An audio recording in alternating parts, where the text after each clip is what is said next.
Министрлер кабинетинин төрагасы Акылбек Жапаров бүгүн 9 июлда жумуш сапары менен Россиянын Екатеринбург шаарына келди.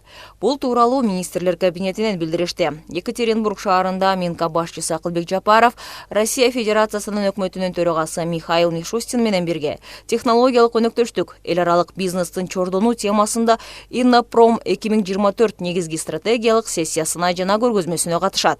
Андан ары Минка башчысы Красноярск шаарына барып, соода-экономикалык, илимий-техникалык жана гуманитардык кызматташтык боюнча Кыргызстан-Россия өкмөттөр аралык комиссиясынын кезектеги отурумуна жана Кыргызстан-Россия региондор аралык 11-чи конференциясына катышары күтүлүүдө. Кадамжайда сел кесепеттерин жоюу иштери жыйынтыкталгандыгына байланыштуу өзгөчө кырдаал режими алынды.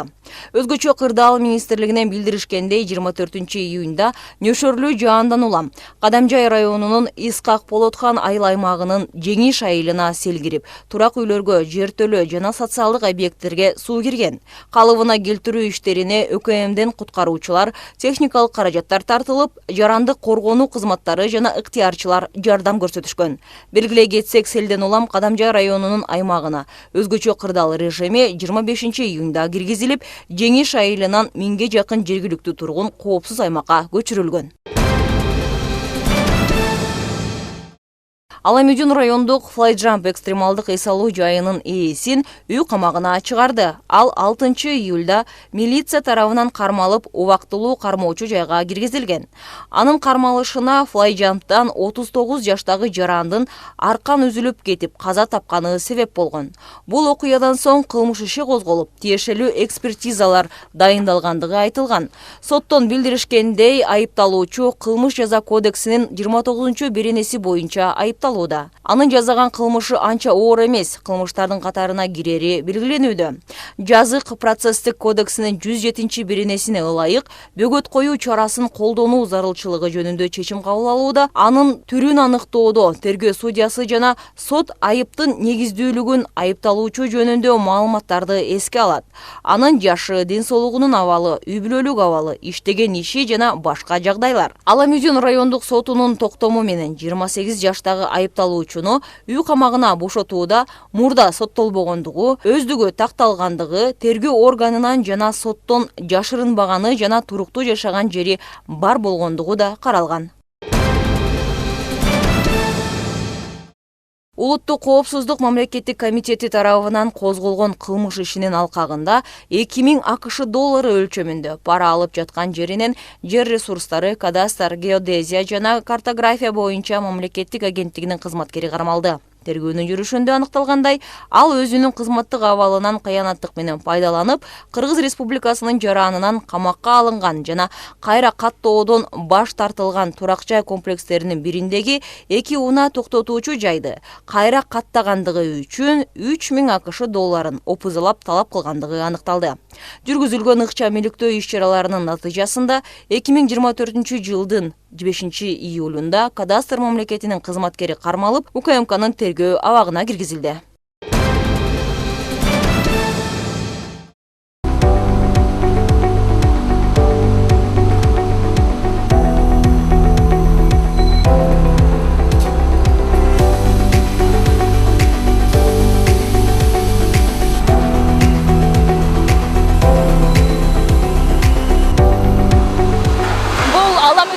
Жайгашкан кабель чыгарган завод учурда мында иш күнү түнү тынымсыз жүрүп жаткан чагы.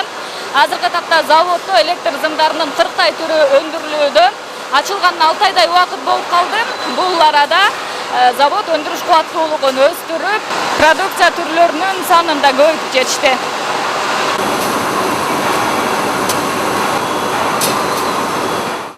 Ар бир бандаштын өзүнүн диаметри бар да.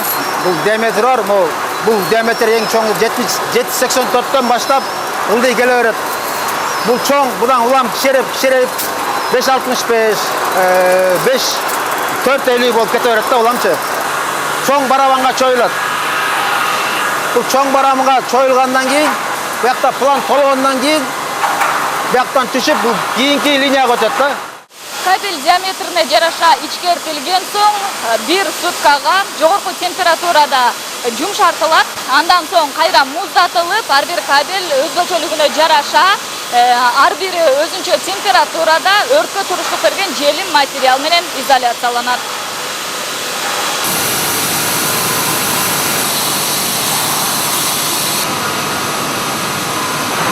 Заводдо күнүнө 3-4 тонна алюмин, 2 тоннага жакын жез зымы даярдалууда. Ошондо айына 120 тоннага чейин алюмин, 30 тоннадай жез зымдары чыгарылып жатат. Сыры азырынча Россиядан алып келинүүдө, келечекте өндүрүш толугу менен ушул заводдун өз колуна алынып, чийки заттан баштап даяр продукцияга чейин мына ушул ишканада даярдалмакчы. Башка коңшу мамлекеттерден келип аткан зымдардын арасында сапаты ылдыйлары да бар. Аларга караганда биздики жогорку сапатта деп мен ишендирип кете алам. Автоматташтырылган оборудованияларыбыз дагы бар арасында. Мисалы үчүн мурун мындай станокто бир 4-5 адам кызмат кыла турган болсо, бүгүнкү күндө ошонун баарын бир эле адам аткара турган автоматташтырылган түрлөрү бар. Үйдүн монтаждоо негизине колдонулат. Бул жез зымдары көбүрөөк колдонуп атканыбыз. Ошолорго азыр басымдуулук кылып атабыз. Ишкана чыгарган өнүм бүгүнкү күнү өлкө керектөөсүнүн 20-30% жакынын камсыздап жатат. Мына бул электр зымдары өлкөнүн бардык аймактарына жеткирилүүдө. Ошондой эле Борбор калаадагы ири курулуш компанияларынан да суроо талап өскөн. Себеби Кыргызстанга башка өлкөлөрдөн импортталып келген продукция менен атамекендик өндүрүштө даярдалган мына бул кабелдер атаандаштыкка толук жооп берип, сапаты жагынан бардык талаптарга шайкеш экендигин далилдеген.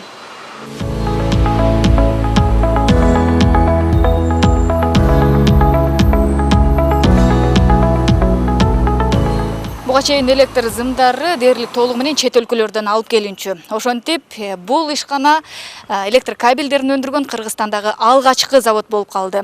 Жогоруда белгилеп өткөндөй, учурда мында кабелдин 40 түрү даярдалып жатса, келечекте муну 300гө жеткизүү көздөлүп жатат. Мунун ичинде энергетика тармагында колдонулуучу жана ири өндүрүштүк электр зымдарын өздөштүрүү пландалууда. Мына ушул келечек мерчемдер тууралуу негиздөөчүсү айтып берсе? Биздин эми ушул ишканабызды салууда башын биринчи этабыбызда кичине убакыт көпкө чоюлуп калды. Себеби биз ушул зданияны алганда оңдоп түзөөгө көп убактыбыз кетти. Биринчи этабын бүттүк десек болот. Өкмөт башчыбыз келип бизге ошо экинчи этабыбыздагы көп түйшүктөрүбүздүн көбүн жардам беребиз деп кетти. Кеңейтилгенде 200-250 кишиге чейин иш орду болот. Иш ордуну эми биздики көбүнчө ушул айыл тегеректерден алып атабыз. Специалисттер болсо азыр окуп бизде үйрөнүп атышат. Азыр мына биздин Кыргызстанды эле эмес, биз Средняя Азияны андан дагы өйдө чыгарабыз деген оюбуз бар.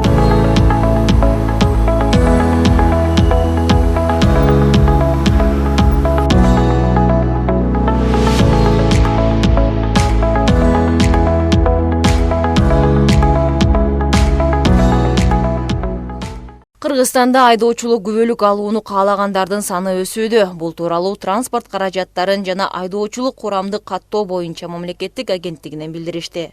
Айдоочулук курамды тестирлөө автоматташтырылган маалыматтык системанын маалыматы боюнча 2024-жылдын биринчи жарымында 30.634 талапкер теориялык экзамендерди ийгиликтүү тапшырган. Бул өткөн жылдын ушул мезгилине салыштырмалуу 4000 кишиге көп. Былтыр 26.307 талапкер экзаменден ийгиликтүү өткөн. Статистика көрсөткөндөй, бардыгы эле экзамендерди биринчи жолу тапшыра албайт. 2023-жылдын 6 айында 12.171 талапкер теориялык экзаменди биринчи жолу өтүүдө ийгиликтүү тапшырган. 6.569 адам экинчи жолкусунда өтсө, 3.691 киши 3 жолу аракет кылып сынактан өткөн. Ал эми 3876 талапкер 3төн ашык экзаменге катышкан. Жыл башынан бери теориялык экзаменди ийгиликтүү тапшырган 30.634 талапкердин 15.653-ü биринчи аракетте ийгиликтүү өткөнү айтылды. Маалыматка караганда 2023 жылдын 1 январынан тарта системада талапкерлер теориялык экзаменди рекордтук санда тапшырган учурлар да катталган. Талапкерлердин бири 28 жолу гана ийгиликке жетишсе, бир талапкер 32 жолу аракет кылганына карабай сынактан өткөн эмес. Эске салсак, айдоочулук курамды тестирлөө автоматташтырылган маалымат системасында ар бир талапкер үчүн тесттик суроолордун уникалдуу топтому түзүлөт. Экзаменден ийгиликтүү өтүүнү каалагандар 25 мүнөттүн ичинде 20 суроонун 18-нен кем эмесине туура жооп берүүгө үлгүрүшү керек. Биздин чыгармачыл топ Токмок шаардык жол кыймылынын коопсуздугун камсыздоо бөлүмүнүн кызматкерлери менен биргеликте туристтик мезгилдин башталышы менен айдоочуларга профилактикалык түшүндүрүү иштерин жүргүзүштү. Алардын башкы максаты жол апаттарын алдын алуу. Улук Төскөөчү милициянын майору Бакасов. Урматтуу айдоочу, туристтик мезгил болуп атканына байланыштуу сиздерден сураныч, ылдамдыкты ашырбаңыздар, эрежеге сак болуп, аман-эсен жетиңиздер, жакшы эс алыңыздар. Негизи Токмок шаардык ЖКК бөлүмү 10 километр жолду көзөмөлдөшөт. Бул жолу катуу ылдамдыкта айдаган айдоочулардын саны артып, бир нече протокол түзүлдү. Мындан тышкары Ысык көл нарынга бара жаткан автоунаалардын ээлерине жол эрежелерин тыкыр сактоо боюнча профилактикалык сүйлөшүүлөр жүрдү. Айдасы жол кыска болуп атат, азыр машина көп, чыгымдар көп болуп атат. Ошол негизинде туристтер көп. Акырын айдаңыз. Сизге бир жана бир эле скорость экен. Акырын айдаңыз. Туура эле жол эрежесин баардыгы сакташыбыз керек да. Ошон неме баягы кырсык болот. Ар бир айдоочудан зависит этип болуш керек эми бул. Да, конечно, правильно. Перед туристическим сезоном. Это очень правильно. Я думаю, что надо такие мероприятия проводить, потому что, порядок на дорогах, это, наверное, основное, это безопасность прежде всего. 90 превышение скорость болбош керек. Чүнки кишилерди алып баратабыз, кырсыктар, жол кырсыктары көп. Өмүрүнө биз өз жооп беребиз булардын. Ошондой эле бүгүнкү иш-чарада инспекторлор ылдамдыкты бузгандарды жана мас айдоочуларды аныктоого өзгөчө көңүл бурушту. Жол кырсыгы көбүнчөсү бул ылдамдыкты сактабагандан, кара маршрут тилке чыгып кеткенден арасында болот, ичип алып айдагандар болуп калат. Ошолорду болтурбоо алдын алуу иретинде жол кыймылынын коопсуздугун камсыздоо кызматкерлери тарабынан иштери жүргүзүлүп атат. Эми учурдан пайдаланып, айдоочуларга кайрылат элем. Ушу туристтик мезгил болуп атат. Ар бир айдоочу эрежеге так болуп, ылдамдыкты сактап, адамдардын коопсуздугун сактаса эле жол кырсыгынан алыс болот. Кошумчаласак, Токмок шаардык жол кыймылынын коопсуздугун камсыздоо бөлүмүндө 15 кызматкер күнү-түнү иш алып барууда. Ишинин жыйынтыгында жол кырсыктары былтыркы жылдын 6 айына салыштырганда бир топ кыскарган.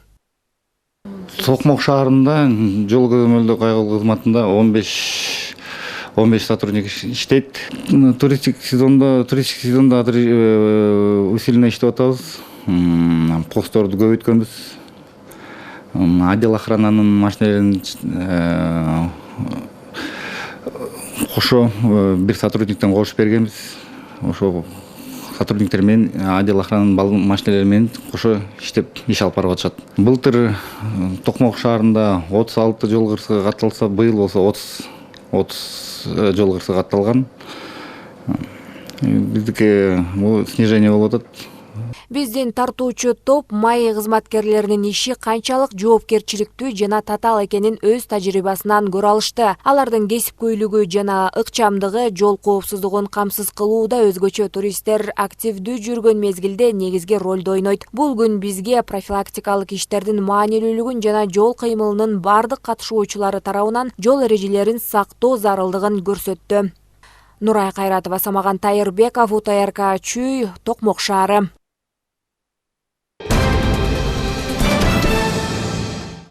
Бүгүн аларча көрүстөнүндө Кыргыз Республикасынын эл артисти, 2 даражадагы Манас орденинин ээси, автордук кинонун негиздөөчүлөрүнүн бири кинорежиссер жана сценарист Геннадий Базаровдун эстелиги ачылды. Иш-чараны Маданият, маалымат, спорт жана жаштар саясаты министри Алтынбек Максудов ачып, Базаровдун жараткан эмгектери жана өмүр жолу келечек муундарга үлгү болуп, шыктандырып, дем берерин, бул эстелик анын ысымын жана улуу иштерин даңазалап, баалуулуктарын эстен чыгарбоого жардам берерин белгилеп өттү. Министрлер кабинетинин төрагасынын биринчи орун басары Эдил Байсалов Геннадий Базаров таланттуу кинорежиссер, коюучу, сценарист, прозаик гана эмес, эң негизгиси ал мыкты насаатчы жана мыкты инсан болгонун эскерип, тасмаларында өзүнүн кеңири дүйнө таанытып, заманбап көз карашын сунуштап, көрүүчүлөрдү жаңыча ойлонууга багыттап турганын белгиледи. Ошондой эле замандаштарынын атынан Кыргызстан кинематографисттер союзунун төрагасы Таалай Кулмендеев, кесиптештеринин атынан Роза Айтматова, эл артисттери Манас Мусаев жана Назира Мамбетова, туугандарынын атынан жубайы Райва Тойгонбаева сөз сүйлөп, эстеликти орнотуу үчүн салым кошкон ар бир айтуулга эстеликтин скульптору Тамила Маматовага, долбоордун автору Эмиль Тилековго ыраазычылык билдирди.